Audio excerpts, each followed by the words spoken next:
என்ன செய்கிறீங்க மக்களே? இன்றைக்கி மத்தியானத்துக்கு ஒரு காய்கறியும் இல்லை. நான் என்ன செஞ்சேன், கொஞ்சம் போல் ஒரு 100 கிராம் சேனக்கிழங்கும் ஒரு 3 முட்டையும் இருந்துச்சு. இதை வைக்கணும் அப்படின்னு சொல்லிட்டு இன்றைக்கி இதை பண்ணிகிட்ருக்கேன். இது வெங்காயம் இருக்குது பார்த்தீங்களா, அதை நல்லா நறுக்கி வதக்கிக்கிறோம் ஃபஸ்ட்டு. இது குழம்புக்குனாலும் நல்லா நீங்கள் வதக்கிட்டிங்கன்னா அது ஒரு டேஸ்ட்டாக இருக்கும். குழம்பு சீக்கிரம் கெட்டு போகாது. அதில் இஞ்சி பூடி கொஞ்சம் போட்டிருக்கேன். போட்டு 2 வதக்கியாச்சு. நல்லா வதக்கிட்டு சேனக்கிழங்கு நல்லா கட் பண்ணி அதை நல்லா வேக வச்சு தண்ணியை விட்டு சேனக்கிழங்கு மட்டும் அரிசி எடுத்து அதை இந்த வெங்காயம் அந்த நம்ம இஞ்சி பேஸ்ட்டு போட்டோம்னா அதோடு சேர்த்து வதக்கிடணும். நல்லா வதக்கிட்டு, ஏன்னா அதில் கொஞ்சம் நம்ம என்ன தான் வச்சாலும் கொஞ்சம் அந்த கருகரன்னு இருக்கும், கார்ப்பு இருக்கும். அதனால் அப்படி போட்டு வதக்கிட்டேன்னா போயிடும். இப்போ இதை வெறும் கொத்தமல்லி பொடியும் மிளகாத்த பொடியும் தான் போட்டிருக்கேன். மஞ்சள் பொடி கொஞ்சம் போல் போட்டுக்கிட்டேன். இது மட்டும்தான் போட்டிருக்கேன். இப்போ நம்ம இது பிரட்டும் போது மூக்கு கமர்ச்சுன்னா கொஞ்சம் போல் தண்ணி நம்ம விட்டுக்கிடலாம். தண்ணி விட்டுக்கிட்டு நல்லா வதக்கிடணும் பாருங்க.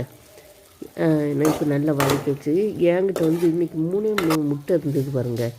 அது தனியாக எதுக்கு அவிப்பானே அப்படின்னு அதை அவிச்சு கொஞ்சம் நல்லா கீறி விட்டுட்டு இதோடு போட்டேன். போட்டால் அந்த கீரை நல்லா மசாலெல்லாம் நல்லா இறங்கிடும். இதை சாப்பிடுங்க. கறி தோற்று போகும் பாருங்கள்.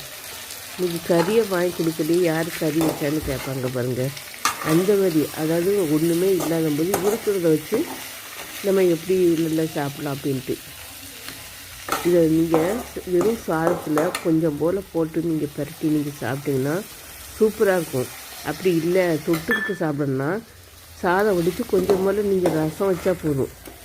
நீங்கள் ஒரு ரசம் கூட வைக்க தேவை, ரசம் தேவைன்னா வைக்கலாம். இல்லை இப்போ கொஞ்சம் கொத்தமல்லி இலை போட்டுக்கணும் பாருங்கள்.